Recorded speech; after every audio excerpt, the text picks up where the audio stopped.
So today we'll be talking about icebreaker activities. We'll be sharing with you all activities that you can do from grades pre-K all the way to 12th grade, seniors in high school. My name is Marjorie Calindras. I am an adjunct instructor at Loyola University Chicago, and today I have two students that I had last semester, Ashleigh and Sandra. So I'll share a little bit about who I am. I work as a bilingual school social worker at Manheim Middle School, and I am a licensed clinical social worker at Alumni Counseling. I teach courses in the fall at Loyola about school social work, and currently I am the conference assistant for the Illinois Association of School Social Workers. In the picture that you see on the side, it's a picture of my mom and I was thinking about her in honor of Women International Day that was just this past Sunday. So I think she has been a key role in shaping me and the person I have become. So I just wanted to give her a shout out for all her hard work. So now I'm going to introduce Sandra. She'll talk a little bit about her background and her experience. Hello, everyone. Hi, my name is Sandra Reed-Senevy. I'm a Master's of Social Work graduate from Loyola. I graduated in 2015, and I worked in social work healthcare for around two to three years after I graduated. And then I decided that I wanted to go back and get my postgrad for my PEL license to do school social worker. So I'm currently near the end of my externship with the Chicago Public Schools, doing my postgraduate program for my PEL license to do school social work. I also belong to the National Association of Social Workers. And my picture here is a picture when I took when I was out with my eldest sister, because she has been my role model all my life. Although I didn't put the information on here, she plays a big part to the person who I am and the person I'm continuing to strive to be. Hi, I'm Ashleigh Barba. My screen isn't showing, is it? I have a master's in social work from Loyola. I graduated in 2016 and took a little break from social work life.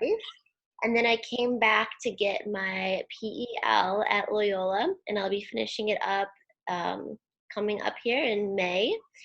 And I'm also a certified teacher of yoga therapy.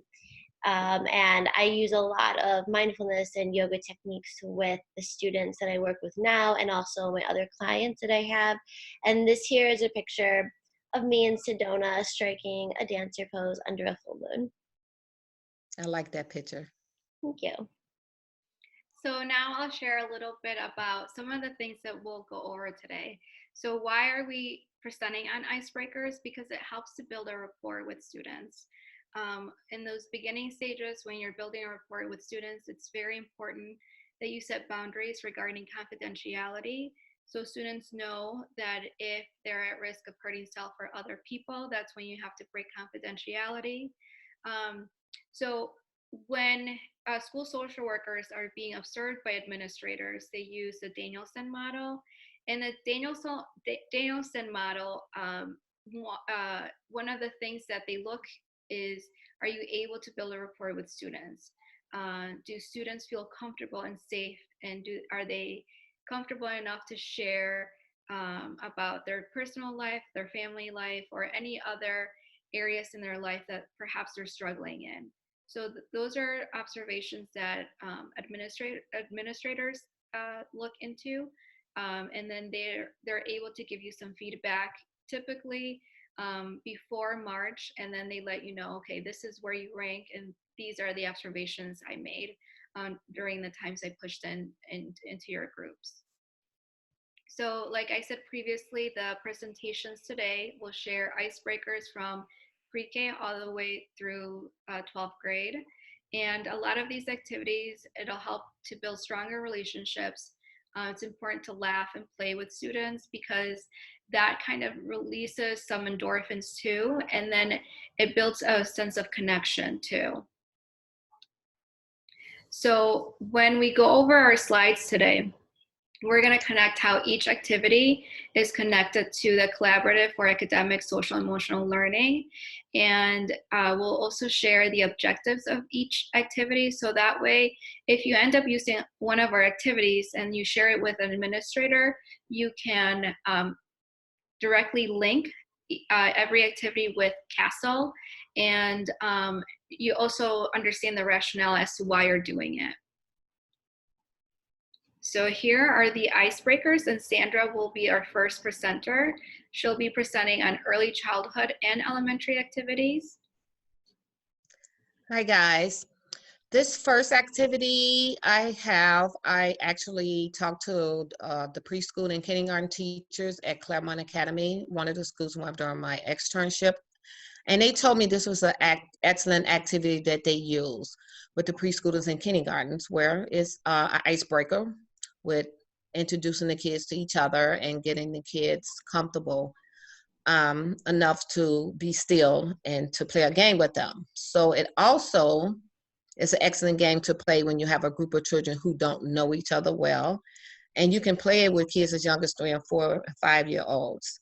I have the link at the bottom where you can access some more information on that, but it's a good game for self-awareness and relationship building with the kids, as well as yourself with the students. This game, Friends and Neighbors. My field supervisor has this game, and I played this game with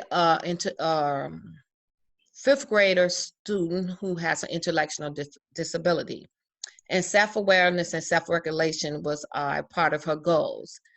So we played this game, and it helped me connect with her during our first meeting, and I used it the second time too. It helped me make a connection with her because, you know, she struggles with social awareness and self-awareness and social identity. So once I played this game with her, it was a good way to break the ice and to introduce myself to her and help her understand a little bit about what we would be doing in our meetings. You can play with it as many as 4. So it's myself and her one-on-one, but the second time I played it, I played with another student I was working with as well that has intellectual disability. So it turned out to be pretty well. This next game is called a Skittles Game. It is a great game that works with communication skills, relationship skills, and self-awareness. It's another get-to-know activity that's full of fun. And of course, students are able to have Skittles. Who wouldn't want candy? All students want candy. So students will learn how to interconnect in conversation and learn about each other's during this game. And also there's the link that's at the bottom where you can get more information on the Skittles Icebreaker game. This game is called Fear in a Hat. Oh, Fear Hat in a, oh, I'm sorry, I will correct that. It's called Fear in a Hat. It's predominantly for 3rd and 5th graders. The objective is for the students to write down something that they might be afraid of anonymously on a piece of paper. The papers are collected, and then each person pick a paper out of the box. You put the papers in the box in an oil jar, and each person pick a paper out the box. And the social worker or whoever is doing the group will read what someone's afraid of. And then the other people in the groups, are whoever picked the person's name, will try to understand how that person might feel by trying to explain it. So it's a good way for them to get to know each other and connect with their interpersonal feelings as well as others' interpersonal feelings. 2 Truths and a Dream. It's another good self-regulation and social awareness game. It's also an icebreaker too as well. So each person tells you 2 truths and one thing that she wishes to be true. And the main goal is to figure out which one is the wish and which one is the truth. It's a good game for kids to socialize and get to know each other and get to social awareness and self-regulation. It's just communication period. It's also another great game for intermediate grades. Now I will introduce Ashleigh. She will introduce to you a lot of icebreakers for the middle school classroom. Hi, So the first one that I did for middle school students is two truths and a lie. Just like the name says, you have the students write down 3 sentences, 2 true and 1 false statement, and just making sure that the students don't share anything that another student may already know about them if you're working with groups. And then you have the students read what they wrote, and then they have to guess which statements are true and which are false. And it's great for really all grade levels, and for building rapport and helping students get to know each other more through a fun educational game about themselves.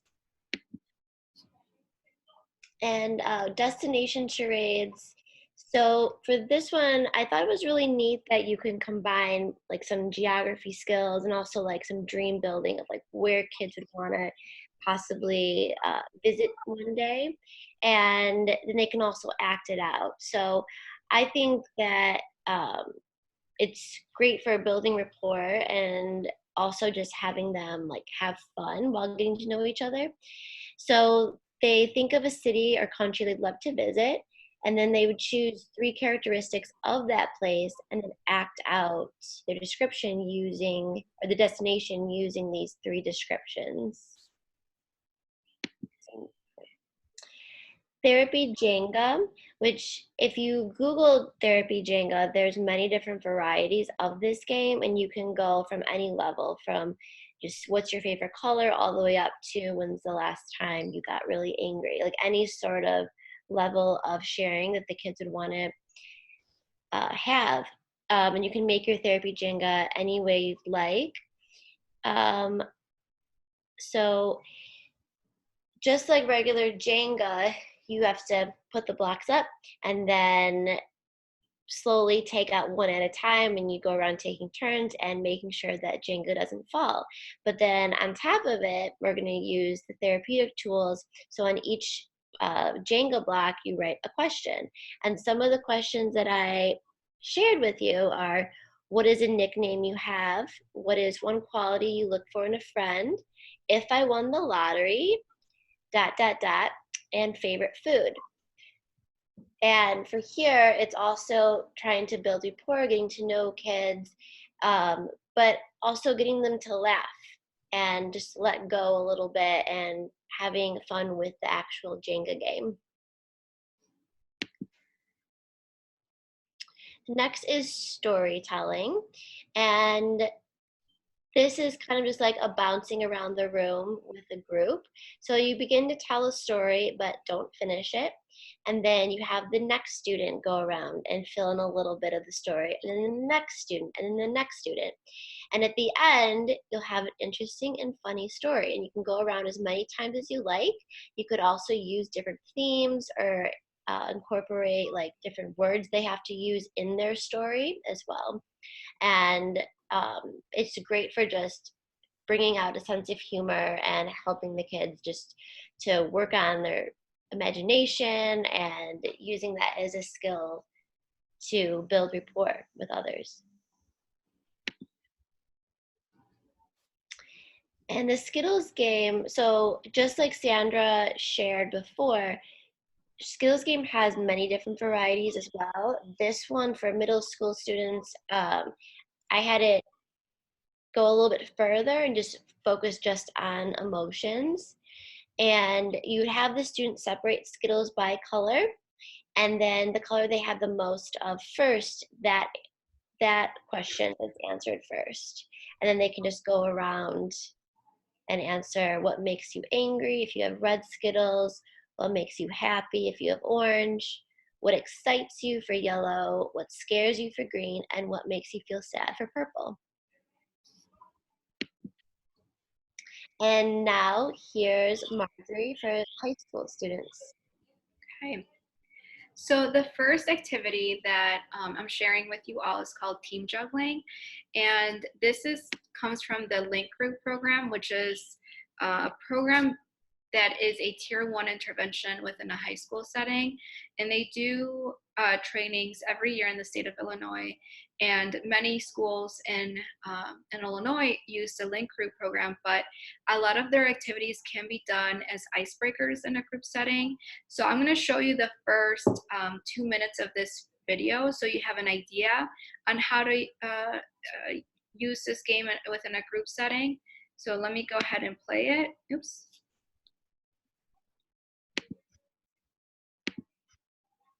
Game, I'll be representing the link leader, and everyone around me will be the freshman. So first off, you want to start by numbering people up. I'll be number 1. 2, 3, 4, 5, 6. Okay, so everyone go ahead and take a seat. First off, we're going to run each other's names, and keep in mind who's after you. So Chris 1. Lauren 2. Ava 3. Anya 4. Sasha 5. Alyssa 6. Okay. So go ahead and stand back up. Keep in mind who's next to you. And rotate in the circle. Make sure you're not standing to that person anymore. So go ahead and move.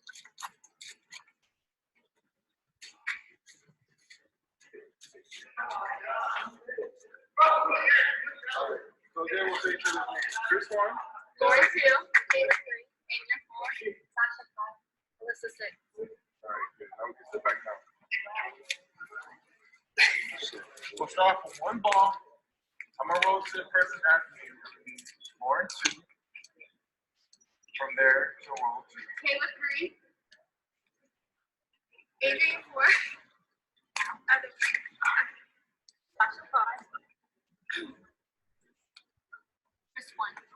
Right, now we'll move onto our knees. Do the same thing.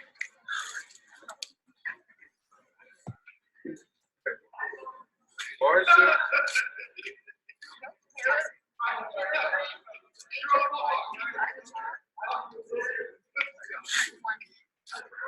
Lauren 2. Kayla 3. Andrea 4. Sasha 5. Okay, this time we'll stand up. Same thing. Lauren 2. Kayla 3. Andrea 4.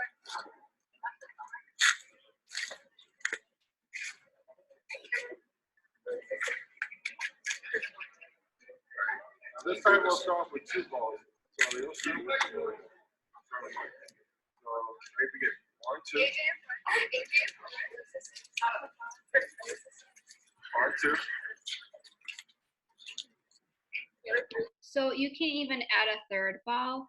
The main idea of this activity is to have fun, and then at the end you can ask students questions like, why do you think this activity is related to high school? What are some stressors that you have to juggle in a high school setting? And how do you deal with stress? And when you're doing these activities, students have a lot of fun, but there is a rule that they forgot to share in the video, that if someone drops the ball, you start all over again. So when you're doing this activity, person 1 starts, and if you add a second ball, then you give it to person number 4. If you add a third ball, you give it to person number 7. So you can potentially have 3 up to 4 balls being juggled all at once, and you can have deeper conversations with students. And a lot of these activities you can find through the Link Group website, where I put a link over here, and you can find out more information. The next one is the count off activity. Again, this is a good way to build a rapport with students in a high school setting. I'm going to show this video clip. It's about a minute and a half, and it shares about how do you get started.